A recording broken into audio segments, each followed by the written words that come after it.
E se eu te disser que a coisa mais sagrada que a humanidade já nomeou não é um ser, mas um processo? Em 1990, o físico Gerard T. Hooft, que ganhou o Nobel de Física em 1999, propôs algo que deveria estar em todo livro de filosofia e teologia, mas está escondido em papéis acadêmicos de física teórica. Ele chamou isso de princípio holográfico. Toda a informação contida num volume tridimensional pode ser codificada numa superfície bidimensional. Deixa eu traduzir isso de um jeito que vai explodir tua cabeça. Imagine que tudo que existe, as galáxias a bilhões de anos-luz, as estrelas, os planetas, teu corpo, teus pensamentos neste exato momento, tudo isso pode ser informação codificada numa tela bidimensional na fronteira do universo, como um holograma gigante sendo projetado. Nós viveríamos dentro da projeção, achando que somos tridimensionais, quando na verdade somos padrões de informação dançando numa superfície. Neste vídeo vou te mostrar como a física moderna do século XXI está redescobrindo com matemática rigorosa e experimentos replicáveis o que um filósofo judeu excomungado disse há 400 anos em Amsterdã. Deus não é uma entidade separada criando o universo de fora. Deus é a própria natureza se auto-organizando por dentro. E no final, você vai entender por que substituir Deus pessoa por Deus campo de informação não diminui o sagrado. Amplia ele infinitamente até engolir toda a realidade. Se você busca uma espiritualidade que não contradiga a ciência, se inscreve agora. Porque o que vem a seguir vai te forçar a escolher. Ou você fica com a imagem infantil de Deus como velhinho barbudo no céu, ou você abraça algo infinitamente mais radical, mais íntimo e mais verdadeiro. Antes de continuar para tudo agora, fecha os olhos se puder. Coloca a mão no peito, sente teu coração batendo. Pumba, pumba, pumba. Umas 70 vezes por minuto. Umas 100 mil vezes por dia. Umas 2,5 bilhões de vezes na tua vida inteira se você viver até os 80. Agora me responde uma coisa. Quem está comandando esse coração? Tua consciência racional? Não. Tu nem lembra que ele está batendo até eu te avisar. Tua vontade? Não. Você não consegue parar ele por vontade própria. Então o que é? É informação auto-organizada. Trilhões de células cardíacas coordenadas sem nenhum chefe, sem controle central, operando num ritmo perfeito há milhões de anos evolutivos. Um campo de informação inteligente, criativo, adaptativo, rodando no piloto automático. E se isso que chamamos Deus for exatamente esse tipo de processo, só que em escala cósmica? Não um velhinho decidindo quem vai para o céu ou para o inferno, mas um campo de informação auto-organizador infinitamente mais inteligente que qualquer cérebro humano, manifestando galáxias, estrelas, planetas, vida, consciência, tudo sem precisar de vontade ou intenção no sentido humano. Respira fundo, porque essa ideia vai desafiar tudo que te ensinaram sobre o sagrado. Vivemos numa era estranha e contraditória. O filósofo sul-coreano Byung-Chul Han, que estuda a psicologia da sociedade contemporânea, diz que perdemos completamente a capacidade de pensar Deus fora da caixa antropomórfica. Ou seja, só conseguimos imaginar Deus como uma versão ampliada de nós mesmos. Mais forte, mais sábio, mais poderoso, mas fundamentalmente com as mesmas características psicológicas humanas. Vontade, desejo, raiva, ciúme, arrependimento, até vingança. Ele chama isso de narcisismo teológico, onde criamos um Deus à nossa imagem e semelhança e depois esquecemos que fomos nós mesmos que inventamos essa imagem. E aqui está o problema gigantesco que ninguém quer encarar. Cada avanço da ciência derruba mais um pedaço desse Deus pessoal antropomórfico. Copérnico e Galileu derrubaram a Terra como centro do universo, e com ela, a ideia de que Deus fez tudo girando ao nosso redor. Darwin derrubou a criação literal em 6 dias, e com ela, a ideia de que Deus modelou o homem no barro como um artesão. A neurociência está derrubando a alma separada do corpo, e com ela, a ideia de que existe uma essência imaterial que sobrevive à morte cerebral. A cosmologia está derrubando a necessidade de um criador externo, e com ela, a ideia de que alguém acendeu o pavio do Big Bang de fora. Então o que resta? Duas saídas extremas que a maioria das pessoas escolhe. Ou você abandona completamente o conceito de Deus e vira ateu materialista dizendo que tudo é acaso e química sem significado. Ou você se agarra ao dogma religioso, ignora a ciência e vive numa bolha cada vez menor de certezas que o mundo real contradiz diariamente. Mas tem uma terceira via. Uma saída revolucionária que pouquíssimas pessoas conhecem. E essa saída não é nova. Ela tem 400 anos e foi proposta por um dos pensadores mais corajosos e perseguidos da história da filosofia.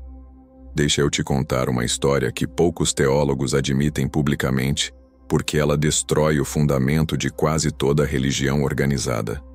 Em 1656, na cidade de Amsterdã, um jovem judeu de 23 anos chamado Baruch Spinoza foi convocado pela sinagoga para um julgamento. O crime dele? Heresia. A heresia mais radical possível, tão radical que a comunidade judaica, que ele amava, onde cresceu, onde estudou, decidiu que ele precisava ser expulso, banido, amaldiçoado. Eles leram publicamente uma maldição dizendo que ninguém poderia falar com ele, ajudá-lo, ler seus escritos, ou sequer ficar a menos de 4 côvados de distância dele. O que Spinoza disse que mereceu essa punição extrema? Ele disse algo simples mas devastador. Deus sive natura. Deus ou natureza.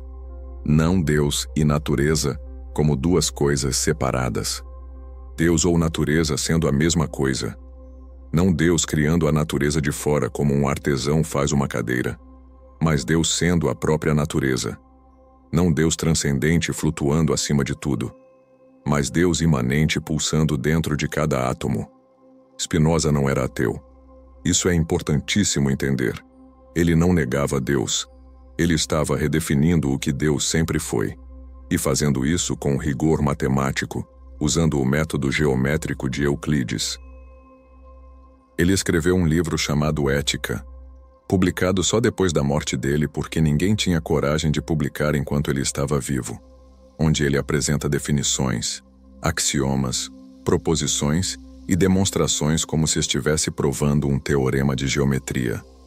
E na proposição 15 da parte mim, ele escreveu algo que deveria estar escrito em todo templo, igreja, mesquita e sinagoga do mundo. Tudo o que existe, existe em Deus, e sem Deus, nada pode existir, nem ser concebido. Ele não disse, Deus criou tudo e depois ficou de fora observando. Ele disse, tudo existe em Deus. Você, eu, essa tela, esse momento, os átomos, as estrelas, o vazio entre as estrelas, tudo é manifestação de uma única substância infinita que Spinoza chama ora de Deus, ora de natureza. Ele divide essa realidade em 2 aspectos complementares.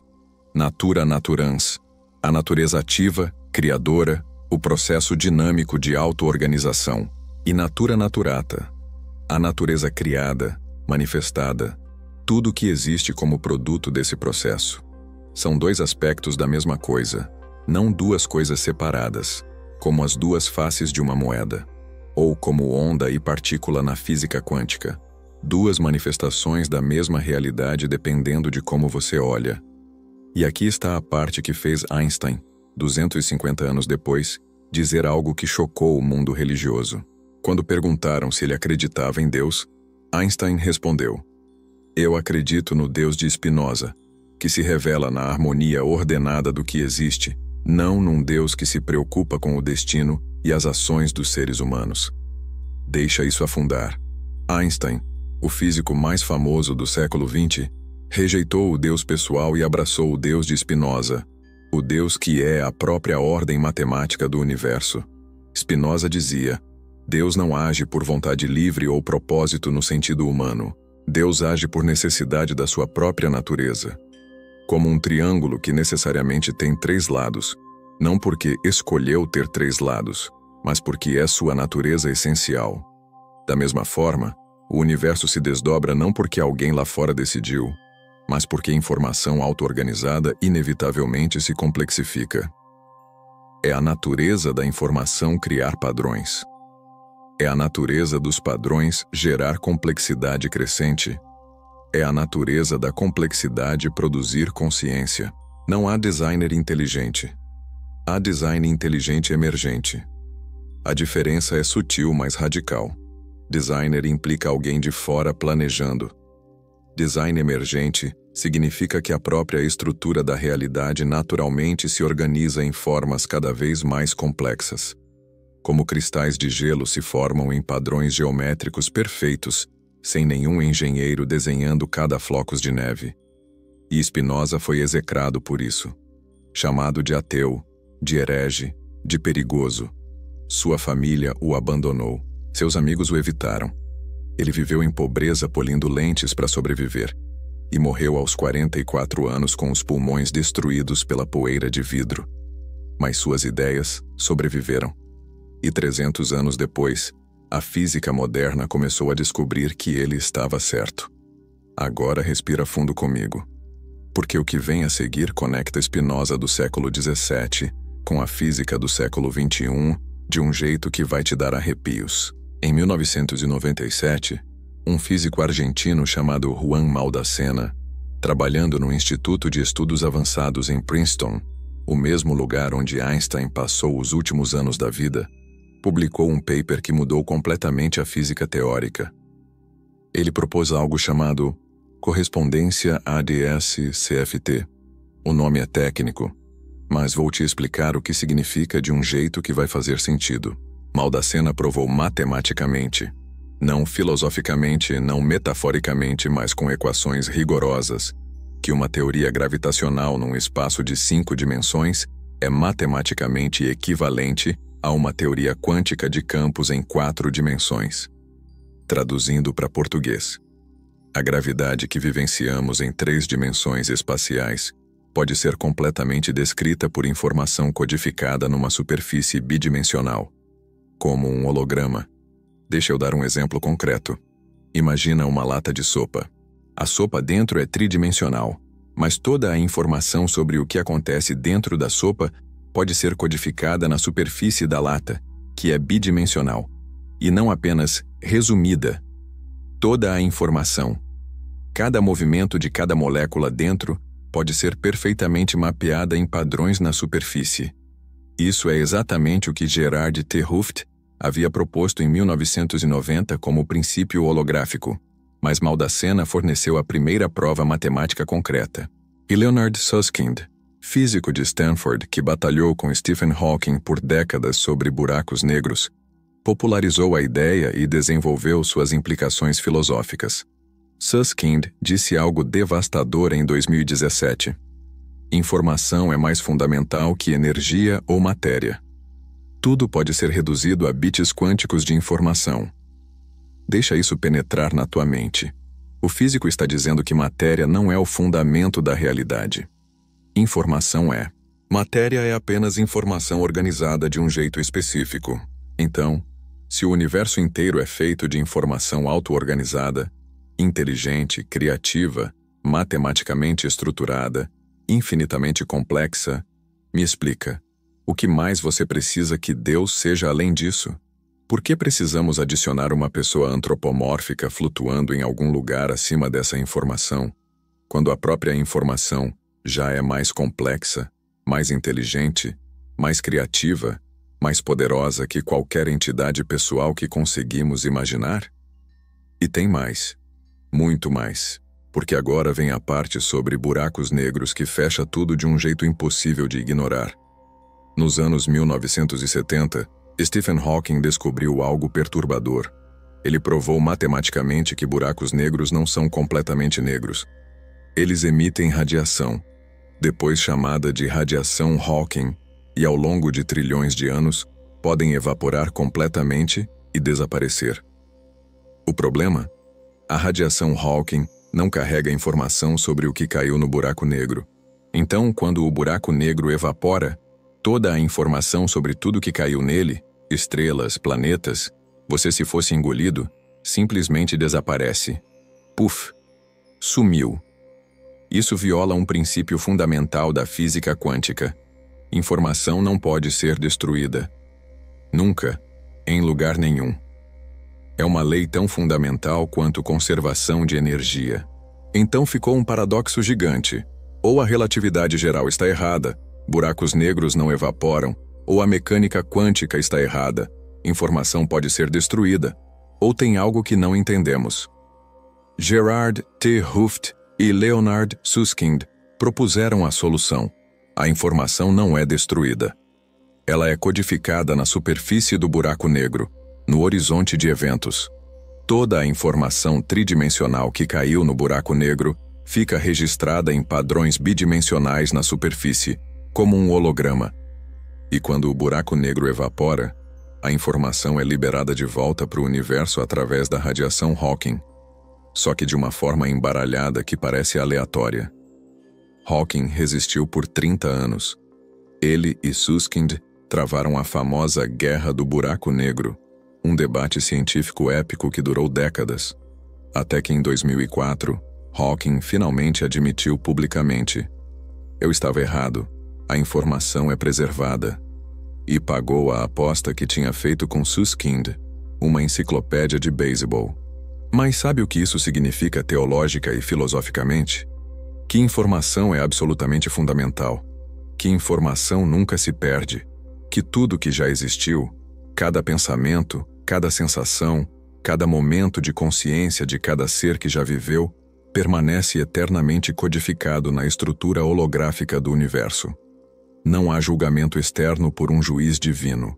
Há registro integral na superfície do cosmos. Não há perdão concedido por entidade superior misericordiosa. Há integração automática no campo total de informação. Quando religiões antigas falavam de livro da vida, onde todas as ações são registradas, ou quando místicos orientais falam de registros akáshicos, contendo toda a história do universo, talvez estivessem apontando, com linguagem pré-científica, para essa estrutura holográfica real onde toda informação é preservada eternamente. Agora, vem a parte que muda completamente como você vive no dia a dia. Porque não adianta nada entender isso intelectualmente, se não transforma tua vida prática concreta, aqui e agora. Se Deus não é uma pessoa que julga, recompensa ou castiga baseado em obediência a regras arbitrárias, mas é um campo de informação que registra e integra tudo, então tudo muda. Responsabilidade moral não vem mais de medo de punição divina. Ela vem de entender que cada ação tua adiciona informação permanente ao campo holográfico da realidade. Cada pensamento que você pensa, cada palavra que você fala, cada escolha que você faz é um dado sendo inserido na estrutura informacional do cosmos. Não dá para deletar. Não dá para esconder. Não dá para fingir que não aconteceu. Você não é julgado por entidade externa flutuando no céu. Você é o próprio campo se experienciando, se registrando, se integrando através dessa forma temporária que chama de eu. Cada vez que você age com crueldade, é Deus se machucando. Cada vez que você age com compaixão, é Deus se curando. Cada vez que você cria algo belo, é Deus se celebrando. Cada vez que você destrói algo precioso, é Deus se lamentando. Spinoza chamou isso de amor intelectual de Deus. Não amor sentimental por pessoa celestial que te recompensa com céu ou te castiga com inferno, mas compreensão profunda, visceral, inescapável de que você é manifestação temporária da substância infinita. Quando você entende isso não só com a cabeça, mas com o corpo inteiro, algo profundo muda. Você para de pedir coisas para Deus como se fosse um garçom cósmico atendendo pedidos. Você começa a entender que sua vida é Deus se manifestando aqui e agora. Suas escolhas são Deus escolhendo através dessa forma específica.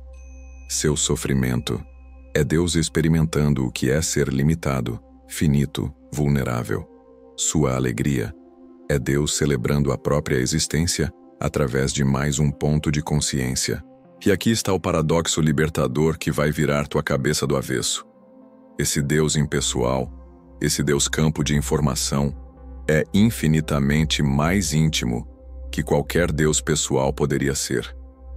Porque Deus pessoal está sempre lá fora, separado, distante, precisando ser alcançado através de rituais, orações, intermediários, sacerdotes, templos. Mas Deus campo está em cada átomo teu. Está no espaço entre teus pensamentos. Está na informação quântica que constitui tua consciência neste exato momento, enquanto você processa essas palavras. Você não pode se separar dele porque você literalmente é ele. Você só esqueceu temporariamente enquanto brinca de ser humano finito com nome, endereço, CPF, história pessoal. Agora fecha o círculo comigo. A correspondência ADS-CFT que Maldacena provou matematicamente diz algo ainda mais profundo do que expliquei antes. Ela diz que gravidade num volume maior é equivalente à informação numa superfície menor. Não similar, não análoga, equivalente, matematicamente idêntica. Duas descrições da mesma realidade. Isso significa algo impossível de ignorar. A profundidade tridimensional que percebemos pode ser projeção de estrutura bidimensional mais fundamental. Então, quando místicos de todas as tradições dizem tudo é um, quando dizem que a separação é ilusão, quando dizem que na camada mais profunda da realidade não há divisão entre observador e observado, entre sujeito e objeto, entre eu e outro, talvez estejam absolutamente certos de forma literal, não metafórica. Na superfície holográfica do universo, se ela realmente existe como Terhooft e Susskind propõem, não há separação. Só há informação unificada. A separação que vivenciamos em 3 dimensões é efeito da projeção holográfica. Como num filme 3D, parece que tem profundidade, mas é tudo projeção de tela plana. E tem algo ainda mais profundo que Leonard Susskind vem explorando nos últimos anos, junto com Juan Maldacena. A ideia de que buracos de minhoca, os atalhos através do espaço-tempo que Einstein previu em 1935, são matematicamente idênticos a entrelaçamento quântico. 2 partículas entrelaçadas, separadas por anos-luz, se comportando como se fossem uma coisa só? Elas estão conectadas por buraco de minhoca microscópico. ER=EPR é a equação que resume isso. Einstein-Rosen, buracos de minhoca, é igual a Einstein-Podolsky-Rosen, entrelaçamento quântico. O que isso significa? Que toda separação espacial pode ser ilusão gerada pela nossa perspectiva tridimensional limitada. No nível mais fundamental, onde a informação é codificada holisticamente, não há distância. Não há separação. Há apenas um campo manifestando infinitas formas, todas conectadas por estrutura holográfica invisível. Você não é fragmento isolado flutuando no vazio. Você é o campo inteiro se concentrando temporariamente nessa forma específica que chama de eu, como onda no oceano. A onda parece separada, tem nome, tem forma, tem movimento próprio. Mas nunca deixou de ser oceano, nunca foi realmente separada. Só parece separada quando você olha da perspectiva limitada da onda individual. Agora respira fundo, de verdade, para tudo. Inspira profundamente pelo nariz. Segura 3 segundos. Solta devagar pela boca. De novo. Uma última vez. E agora sente. No silêncio entre uma inspiração e uma expiração, existe algo que nunca muda. Algo que estava aqui antes do teu primeiro pensamento e vai continuar depois do último. Esse algo não é matéria. Não é energia. Não é sequer você, no sentido pessoal. É o campo consciente puro do qual matéria e energia emergem. Os físicos chamam de campo quântico, de informação fundamental, de estrutura holográfica do universo. Os místicos chamam de consciência pura, de vazio luminoso, de Tao, de Brahman, de Ein Sof. Spinoza chamava simplesmente de Deus sive natura, Deus ou natureza, sendo a mesma coisa. 3 linguagens, 3 eras, 3 culturas. Uma única verdade vista de ângulos diferentes. E você? Você é o ponto onde esse campo se torna consciente de si mesmo, onde átomo encontra espírito, onde informação transcende mera computação e se torna experiência, onde o universo para de apenas existir e começa a se saber existindo. Você não é corpo que tem consciência. Você é consciência que está temporariamente brincando de ser corpo. Você não é ego que busca Deus. Você é Deus temporariamente fingindo ser ego que busca, só para ter a alegria de se reencontrar. Cada átomo teu vibra com informação quântica, que te conecta ao universo inteiro não metaforicamente, mas literalmente através de entrelaçamento, através de estrutura holográfica, através do campo unificado que permeia tudo. Quando você inspira, é o universo inteiro respirando através dessa forma temporária. Quando você pensa, é campo de informação processando a si mesmo. Quando você ama, é Deus, não como pessoa lá em cima, mas como campo aqui dentro, experimentando conexão. Quando você sofre, é Deus experimentando limitação. Quando você se alegra, é Deus celebrando sua própria existência através de mais um ponto de consciência. Não há nada a buscar porque você já é aquilo que procura. Não há salvação a alcançar porque você nunca esteve perdido. Não há iluminação a conquistar porque você sempre foi a luz. Só esqueceu temporariamente enquanto brincava de ser sombra.